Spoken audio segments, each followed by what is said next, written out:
Tesla has revealed exact details in its master plan part 3 for the Cybertruck, the Model 2, the bus, the van, a new truck they're going to make. Mind blown. Tesla has just revealed, well, an incredibly detailed amount of information. Exact battery sizes, exact battery chemistries for basically every single model of car it's going to make between now and 2030 over the next 7 years. Mind blown. Here's everything. They've basically removed all the mystery about their future models, even revealing battery pack sizes, which they don't usually do. Hello, my friends. Welcome to the channel. What an exciting day. This is really very interesting stuff. Welcome to all the new subscribers. Welcome back, everyone else. Thank you for tuning in. My name's Sam Evans, and I'm the Electric Viking. Tesla recently revealed they plan on making 4 million Model 2 per year. They haven't said exactly what size that will be, but I think the Model 2 will look a little bit like BYD's new E2 in terms of the actual shape, the size, the kind of look of it. I think it's going to be similar to this. I mean, obviously the design will be a bit different, but overall dimensions, BYD's E2, when I saw this car, I thought, yeah, that's what I see the new Model 2 as being. This is basically sort of an in-between crossover between a hatchback and a medium to small sized SUV. Now, Tesla have revealed that the battery chemistry for the new Model 2 will be lithium iron phosphate. I'm going to assume that the only way they can make this happen in a practical sense is to build a battery factory in the United States or Mexico or Canada, most likely going to be near the factory in Mexico. That's the most probable place that will produce lithium iron phosphate cells using CATL's licensed chemistry. Same thing as what Ford is doing in the United States. Makes sense. It's the only way they're going to have enough batteries, anywhere near enough batteries, and qualify for the IRA incentives, which they have to do. There's no way that they can sell this car at this price, that they want to sell them at 4 million of these without the incentives. They have to get those. So therefore, they will make them using chemistries mined in Canada, then sent down to Mexico in a battery factory, which is licensing CATL's battery chemistry. That's what they currently use in the base model, Model Y, base model, Model 3, in most countries around the world. Not in the US, but they do use that chemistry all over the rest of the world. Battery pack size for the Model 2 has been revealed by Tesla. I'm amazed that they've actually disclosed this stuff. It's going to be a 53 kilowatt hour size pack. Not massive, not small. There's a lot of cars with smaller packs than that, a lot of cars with bigger packs than that. Bit smaller than the standard range Model 3 battery pack, standard range Model Y pack, but it should give the car around about a range of 450 kilometers or around 300 miles. Now, why would it get such long range? Well, first of all, it's going to have a structural battery pack. They will almost certainly use the structural battery pack sizing and dimensions that CATL have already made available to Tesla in China. They'll just copy that stuff, put it into this new model. It will be lighter than other cars. Clearly, the Model 3 and the Model Y, they're much lighter than their competitors based on the size. They'll be able to do the same thing. That'll allow them to get that kind of range. They might even get more than that from that size pack. They might even get 500 kilometers.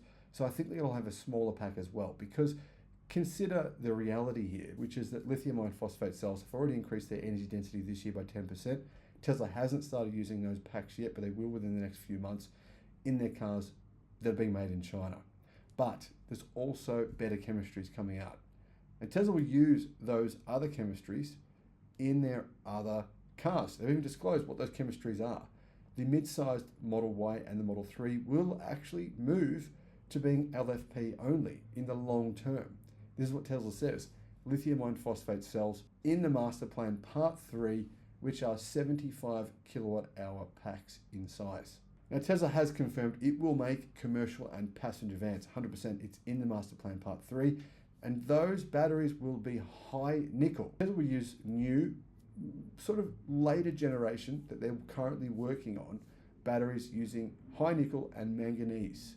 That will enable the packs to have far less lithium than current battery packs. Although that said, the cost of lithium has gone down massively this year. But it still means that those batteries will have a higher energy density than the lithium iron phosphate cells being used in the Model 3, the Model Y, and the Model 2. Battery pack size, Tesla says, will be about 100 kilowatt hours in these commercial vans. But when you consider that they'll be using that high nickel manganese content with a super high energy density, that 100 kilowatt hour pack would be probably equivalent to most manufacturers' 150 kilowatt hour packs today.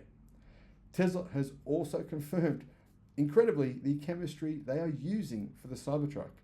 It's also a high nickel manganese content. Cybertruck battery packs, surprisingly small, 100 kilowatt hour pack. Now I'm going to guess that's the smaller pack. They're going to probably have that on the standard range. Then they'll have a longer range pack. It might be say 150 kilowatt in size to give them the 500 miles of range that they say that the top spec model will have. So high nickel. There's no mention at all of Tesla using LFP batteries for the Cybertruck, as I thought they would in a standard range. So Tesla says they will actually use high nickel manganese battery packs around 100 kilowatt hour in size for the Cybertruck, the Model S, and of course the Model X as well. Tesla have said that they will make buses using LFP battery packs. Battery pack size, 300 kilowatt hours in size. This is amazing. Tesla was just saying what exactly they're going to do between now and 2030. Then they've got the short range heavy truck that will also use LFP batteries, but it'll use a bigger pack, a 500 kilowatt hour pack for those shorter range trips. It'll probably get a fair bit of range though, I'd say, with a 500 kilowatt hour pack, depending on how big the truck is. I'm going to guess they're going to be going for at least 500 kilometers of range, so around 300 miles. What about the long range heavy truck, the Semi?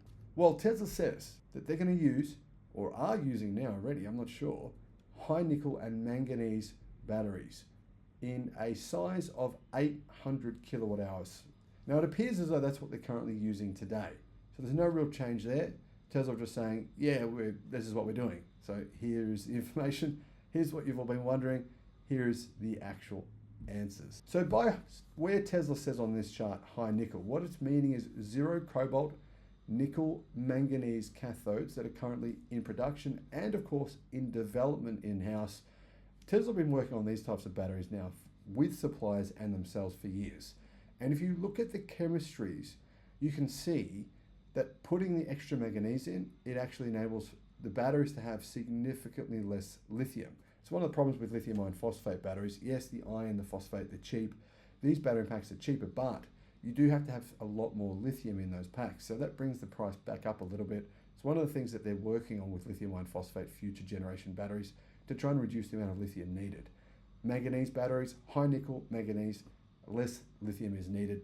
They're still more expensive battery packs, but they're much higher energy density, which is the reason why Tesla are using them for the Cybertruck, for the Model S, for the Model X, for the Cybertruck, and for the Semi, but not for the bus. Interesting. Tesla is forecasting that the compact EV, the Model 2, which is going to be a shrunken version of a Model Y, and I think will come in two variants, a hatchback version and an SUV version, has the potential for 42 million sales. Well, they're saying the addressable market is 42 million, and they're aiming to sell around 4 million of those per year. But Tesla have disclosed this publicly. They plan on making more of the Model 2 than the Cybertruck, Model S, Model X, Model 3, and Model Y combined. More of them combined. So that's a crazy number. I'm going to guess they want minimum 4 million per year of the new Model 2 vehicle. But it's going to take them a while to start making these vehicles in the US. In China, they could start it tomorrow. Well, not tomorrow, but very, very quickly. And I think Tesla actually will plan on making them the Model 2 next year in China. 2024, in my opinion, is the year they're doing that. However, in the US, they've got a long way to go. They've got to build the factory in Mexico, where clearly they have disclosed they will be building the Model 2. They need a battery factory in the US. So they need a lot of work to get to. They need a lot of work to be done before they can get to that point where they're making Model 2s in North America. I'm going to say Tesla will start selling the Model 2 all around the world very, very, probably within the next 24 months, but not in North America. North America might be 2 years away. Tesla will focus in North America, not on the Model 2 for the time being, on ramping for Model 2, but on more particularly Model Y, Model 3, and of course, Cybertruck sales more than the Model 2. Tesla expects a Model 2 production run rate of 4 million vehicles per year, but where are they coming from? Now, 2 million will come from its Gigafactory in Mexico. Giga Berlin and Giga Shanghai will have around 1 million each. So those are the numbers that have come from Tesla. Interestingly, the numbers for the van are so different to what I would have expected. I have to admit to you, I would have had zero idea that Tesla had the plan on making this many of their commercial passenger vans. They're saying third best selling model in their range after the compact vehicle and the Model Y will be the van. So they're planning on selling at least 1 million vans per year. That's really quite a surprise to me. Now, getting onto the bus, what's going on with the bus? Well, Tesla's Master Plan Part 3 mentions that they will make a bus. It will have a 300 kilowatt hour LFP battery pack, lower energy density, but of course, the reason I think that battery will go into the bus will be a couple of reasons. One, more charges. LFP batteries can, from what I've seen, get more charge and life cycle. They have approximately twice the life cycle of a nickel-based battery chemistry. So life cycle, plus it doesn't need as higher energy density. Buses can do a short trip, charge, short trip, charge.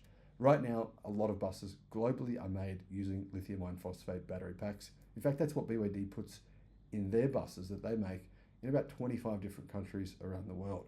So BYD are their direct competitors in the bus segment and in many segments. It's really going to be an interesting battle between Tesla and BYD. Now, clearly the battery size Tesla have listed here in the Cybertruck is not big enough to have a 500-mile range. That must be the standard range model, and they'll have a bigger pack for the 500-mile range model. Here's what Elon Musk had to say. In my personal opinion, when we improve the energy density of batteries, you'll see old transportation go fully electric, with the exception of rockets. In its published Master Plan Part 3, Tesla calculated that 112 terawatt hours of batteries are needed for the global fleet of passenger vehicles to be fully electric. 112 terawatt hours. That's a huge amount. Will we get there soon? No. Will we get there? Absolutely. And Tesla and BYD will be the two biggest companies in the world that will take us there. Well, that's my thoughts anyway. What are yours? Let me know in the comments, and thank you for watching. Bye-bye.